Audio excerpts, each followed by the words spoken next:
Hello বন্ধুরা, তো প্রতিদিনের মতো আজকেও আমি চলে এসেছি আমার লাঞ্চ থালি নিয়ে। তো আজকে বুধবারের লাঞ্চে আমার কি কি রয়েছে চলো সেটাই তোমাদের সাথে শেয়ার করি। তো বুধবারের লাঞ্চে রয়েছে আমার গরম গরম বিরিয়ানি।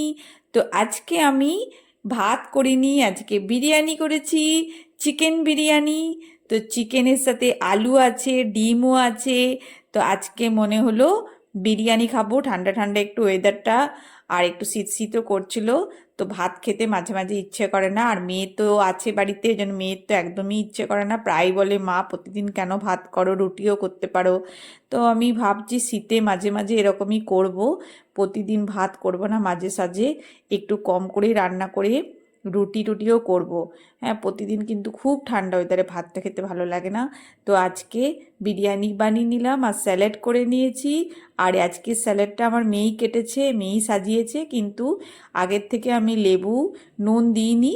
তো ওই খাবার সময়ে একটু লেবু দিলাম, একটু গোলমরিচ দিচ্ছি, আর সামান্য বিট নুন দেব। বিট নুন দিয়ে খাবার সময় পুরো এটাকে মাখিয়ে নেব। তো দেখো আমার খাবার রেডি হয়ে গেছে। তো কেমন লাগলো আমার বুধবারের লাঞ্চ থালি? শুভ দুপুর বন্ধুরা, সবাই ভালো থেকো, সবারই দিন খুব ভালোভাবে কাটুক। কাল আবার দেখা হবে অন্য একটা লাঞ্চের থালি নিয়ে। তো আজকে বুধবারের লাঞ্চটা তোমাদের কেমন লাগলো অবশ্যই কমেন্ট করে জানিও, আর তোমাদের সুন্দর সুন্দর কমেন্ট আমার কিন্তু খুবই ভালো লাগে। ওকে বন্ধুরা, বাই।